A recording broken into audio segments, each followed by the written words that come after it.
तो यहाँ पे जो प्रश्न संख्या 2 है, यहाँ इसको पढ़ के हमें एक सूची बनाना है और चेक करना है कि वो सूची एपी है या नहीं है। तो यहाँ पे प्रश्न है कि किसी बेलन में उपस्थित हवा की मात्रा जबकि वायु निकालने वाला पंप प्रत्येक बार बेलन की शेष हवा का 1/4 भाग बाहर निकाल देती है। यहाँ पे समझिए, एक बार पंप करने पर जो बेलन है उसका 1/4 भाग जो हवा निकल जाता है, यानी प्रत्येक स्थिति में जो शेष हवा बचता है उसका 1/4 भाग बाहर निकल जाता है। आप इसको ऐसे समझिए, मान के चलिए इस तरह का कोई बेलन है, ये आप जो देख रहे हैं ना, हम कलम को जो दोहरा रहे हैं, ये बेलन है, ठीक। इस पर एक पंप लगा हुआ, ये पंप है। एक बार पंप के द्वारा खींचते हैं इसको तो इस बेलन से 1/4 हवा बाहर निकल जाता है, यानी प्रत्येक स्थिति में जो हवा बचता है उसका 1/4 भाग बाहर निकल जाता है। लेकिन हमें अभी ये पता नहीं है कि बेलन में हवा कितना है, तो हम बेलन में हवा की मात्रा को x मान सकते हैं, y मान सकते हैं, v मान सकते हैं, या आप संख्या में 1 भी मान सकते हैं, 100 भी मान सकते हैं। उसमें मानना है कुछ भी मान सकते हैं, उसमें कोई दिक्कत नहीं। तो हम लोग यहाँ पे क्या करेंगे कि बेलन में हवा की मात्रा को 1 मान लेंगे, x y नहीं मानेंगे। 1 मानने से क्या होगा, हमें ना कैलकुलेशन करने में सुविधा होगा। तो आइए उसी बात को लिख लेते हैं कि माना कि बेलन में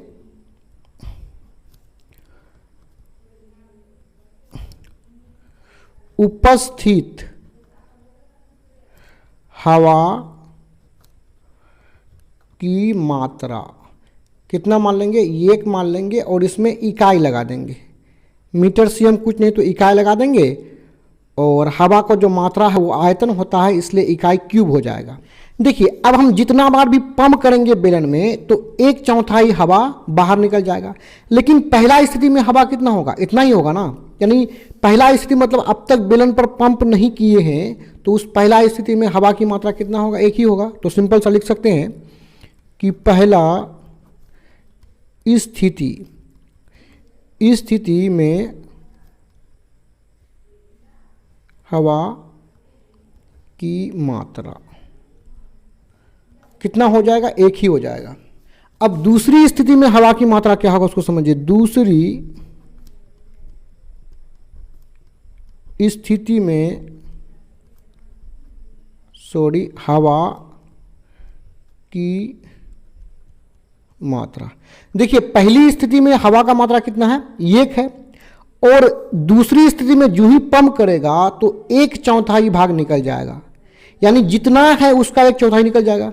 यानी हवा है 1 माने है ना, हवा 1 है और इसका 1/4 निकल जाएगा, यानी किसका जो है 1 इकाई है तो इसका मतलब जो भी है इसका 1/4 निकल जाएगा बाहर। तो निकल जाएगा तो माइनस कर दिए, जितना हवा 1 है उसका 1/4 बाहर निकल जाएगा। आइए इसको आगे बढ़ाते हैं। 1, अब बीच में क्या है माइनस, 1 गुना 1 1 हो जाएगा, और बट्टा में कितना है, 4 है। इसको आगे बढ़ा देंगे हम लोग, नीचे में 4 है, एलसीएम 4 हो जाएगा। यहाँ 1 के नीचे कुछ नहीं तो 4, 1 गुना 4 4 हो जाएगा, माइनस 4 4 कैंसिल, ऊपर वाला 1 उधर जाएगा, बराबर 4 - 1 3/4 हो जाएगा।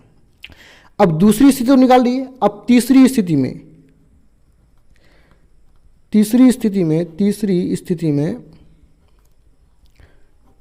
में हवा की मात्रा, देखिए जो शेष हवा होता है, जो शेष हवा बचता है उसका 1/4 भाग निकलेगा ना। तो शेष हवा मेरे पास कितना है, शेष हवा आप कितना बचा है, दूसरी स्थिति में शेष हवा बचा है 3/4, और शेष हवा का 1/4 भाग निकल जाएगा। तो शेष हवा मेरा कितना है, 3/4। इसका कितना भाग निकलेगा, इसका 1/4 भाग निकल जाएगा। तो 1/4 भाग निकलेगा तो 1/4 से गुना कर दिए, और निकल रहा है तो माइनस कर दिए। आइए इसको आगे बढ़ा लेते हैं। यहाँ कितना है, 3/4 है, माइनस 3 गुना 1 3 हो जाएगा, 4 गुना 4 4 चौके 16। अब नीचे आइए इसका एलसीएम निकाल लेते हैं। नीचे कितना है, 4 है और 16 है, तो 4 और 16 का एलसीएम 16 होता है। 4 का पारा पढ़िए, 4 चौके 16, 4 बार में 4 चौके 16, 4 बार में इस 4 को 3 से गुना करेंगे, 4 तिया 12, बीच में माइनस है, 16 16 आपस में कट के समाप्त हो जाएगा, यानी 16 कम 16 और ऊपर वाला 3 उतर जाएगा। आइए इसको घटा लेते हैं, 12 से 3 जाएगा तो 9 बचेगा और बट्टा में कितना है 16 है। आप चाहें तो चौथा स्थिति भी निकाल सकते हैं। अब हम लोग क्या करेंगे, एक सूची बना लेंगे, सिंपल सा क्या बना लेंगे, सूची बना लेंगे। सूची मेरा क्या बनेगा, देखिए पहला स्थिति में कितना है 1 है, दूसरा स्थिति में कितना है 3/4 है, तो लिख लेंगे पहला पद हो जाएगा 1, दूसरा स्थिति में 3/4 और अंतिम यहां पे तीसरा स्थिति में कितना निकाले हम लोग 9/16, इधर डॉट डॉट कर लेंगे। अब सूची तो बना लिए ना, अब इस सूची को चेक करना है कि ये एपी है कि नहीं है। तो एपी चेक करने के लिए हम क्या करेंगे, हम दूसरा पद से पहले पद को घटाएंगे, यानी A2 में से 1 2 दूसरा पद में से पहला पद को घटाएंगे, यानी प्रत्येक पद के उसके पिछले पद से घटा देंगे। तो 3/4 का इसका पहला पद जो है 1 इसमें घटाएंगे, तो दूसरा पद आपका है 3/4, माइनस करेंगे, बीच में माइनस है तो माइनस करेंगे, A1 कितना है 1 है। आइए इसको घटा लेते हैं। देखिए नीचे केवल 4 है तो 4 का एलसीएम 4 ही होगा, 4 4 कैंसिल, ऊपर वाला 3 उतर जाएगा, माइनस 1 के नीचे कुछ भी नहीं तो 4, ये 1 जाकर के 4 से गुना होगा, 4 1 कम 4। अब देखिए 3 से 4 को घटाएंगे तो -1/4 है। अब दूसरा स्थिति में क्या करेंगे हम लोग A3 में, समझिए देखिए पहला स्थिति में दूसरा पद में पहला पद को घटाएंगे, हम दूसरा पद से शुरू करेंगे, पहला पद से इसलिए शुरू नहीं करेंगे कि A1 से पिछला पद कोई है नहीं है, तो यदि A1 को पहले लेंगे तो इसमें किसको घटाएंगे, इसका पिछला पद तो है ही नहीं, इसलिए A2 से शुरू करेंगे ताकि इसका पिछला पद को A1 को घटा देंगे। उसके बाद A2 ले लिए तो उसके बाद क्या लेंगे A3 को लेंगे और उसमें 3 लिए हैं तो इससे एक कम A2 को घटा देंगे, यानी इसको इसमें इसको घटाएंगे। तो A3 है 9/16, बीच में माइनस है, A2 कितना है 3/4 है। आइए इसको घटा लेते हैं। देखिए यहाँ पे 16 और 4 का एलसीएम 16 होगा, 16 16 समाप्त हो जाएगा कट के और ऊपर में 9 उतर जाएगा, बीच में कितना है माइनस है, 4 चौके 16, 4 बार में उस 4 को जाकर के 3 से गुना करेंगे तो 4 तिया 12 हो जाएगा। अब 9 से 12 को घटाएंगे तो -3 बट्टा में 16 है। देखिए हम लोग ना A2 - A1 निकाले और A3 - A2 को निकाले, तो दोनों अंतर क्या है समान है नहीं है।